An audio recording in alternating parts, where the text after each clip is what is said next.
Dear Ate J, hindi ko alam kung paano ko sisimulan ang kwento ko. Hindi ko rin alam kung may makakaintindi sa akin.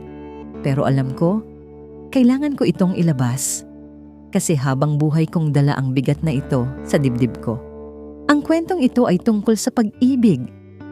Isang pag-ibig na bawal, masakit, at hindi ko kailanman inaasahan. Ako si Cheska, 24 na taong gulang ngayon. Pero nagsimula ang lahat nung ako ay 16 pa lang. Umaki akong walang ama. Iniwan kami ni Mama noong 6 na taong gulang pa lang ako. Kaya buong buhay ko, si Mama lang talaga ang meron ako. Pero noong ako'y 16, dumating sa buhay namin si Tito Alan, isang dating kasamahan ni Mama sa trabaho. Mabait siya, magalang, at madaling nakapalagayan ng loob ng pamilya. Hindi nagtagal, naging sila ni Mama. Natuwa ako. Sa wakas, may masaya nang kasama si Mama. Tinuring ko si Tito Alan na parang tunay na ama. At tinuring din niya akong parang tunay na anak. Akala ko okay na ang lahat. Pero hindi ko alam na ang pagiging magkarelasyon namin ni Mama ay unti-unting magbabago sa hindi ko inaasahan. Nagsimula ang lahat sa maliliit na bagay. Sa mga tingin ni Tito Alan na medyo mas mahaba kaysa normal. Sa mga yakap niya na parang may konting init. Sa mga biro niya na minsan ay may halong lambing na hindi pang amain. Noong una, binaliwala ko. Baka iniisip ko lang. Pero isang gabi, nagkasakit si Mama at kailangang ma-confine. Kami lang ni Tito Alan ang naiwan sa bahay. Gabi iyon. Nanonood kami ng TV. Simple lang dapat. Pero bigla niyang hinawakan ang buhok ko. Ang ganda mo na ngayon, Cheska. Parang dalagang-dalaga ka na, sabi niya. Napatingin ako sa kanya, medyo natakot. Pero mas nangingibabaw ang kaba at ewan ko. May kung anong kuryente akong naramdaman. Hindi ko yun naintindihan, pero hindi rin ako lumayo.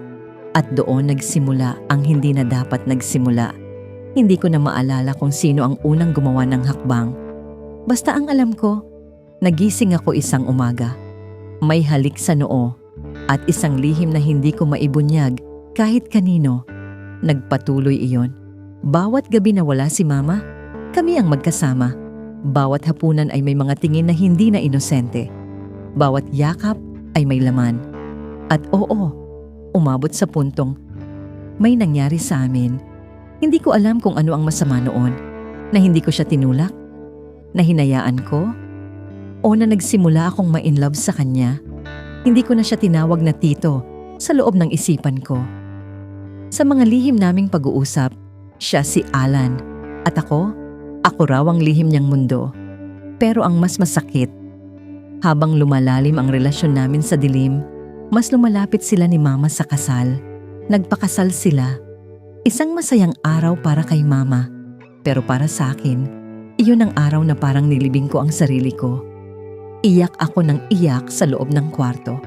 Hindi ko masabi kung dahil sa selos, sa sakit, o sa guilt. Pero hindi doon natapos ang lahat.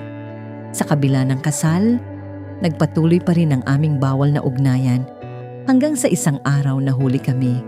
Si Mama mismo ang nakakita. Hating gabi, bumalik siya ng maaga galing out of town training. Nakita niya kaming magkaakbay sa sala, lasing, at halatang may nangyari. Wala siyang sinabi. Pero kinabukasan, umalis siya. Iniwan kami. Iniwan ako. At si Alan? Sinisi ako sa lahat na ako raw ang umakit sa kanya. Na bata pa raw ako pero marunong na raw mambuyo. Sinipa niya ako palabas ng bahay. Naglayas ako. Sa loob ng 3 taon, hindi ko nakasama si Mama. 24 na ako. May sariling trabaho. Tahimik ang buhay. Pero gabi-gabi, bumabalik ang alaala ng nakaraan. Si Mama, hindi ko pa rin muling nakausap. Si Alan, balita ko'y may iba ng kinakasama. At ako'y puno pa rin ng tanong. Ako ba ang may kasalanan? Ako ba ang sumira sa buhay naming mag-ina?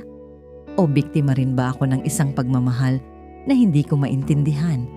Ate J, hindi ako humihingi ng patawad. Pero gusto kong marinig kung may iba pa bang tulad ko. May mga ka-confess din bang nagmahal sa maling tao at natutong manahimik habang buhay? Ito ang kwento ni Cheska, isang lihim na itinago sa anino ng tahanan, isang kasalanang hindi niya sigurado kung siya ang gumawa. Sa ating mga ka-confess, maraming salamat sa pagtanggap sa kwento niya. Sana'y nagsilbi itong paalala na ang puso ay hindi laging tama, pero laging may boses. Ako, si Ate J, at ito ang Tagalog Wild Confession. Kung nakarelate ka sa kwento ni Cheska, huwag kalimutang i-like, i-share, mag-comment, mag-subscribe at follow. At kung may sarili kang kwento, ipadala na at kami ang magbubunyag para sa lahat ng ka-wild at ka-confess nating laging nakikinig. Maraming salamat.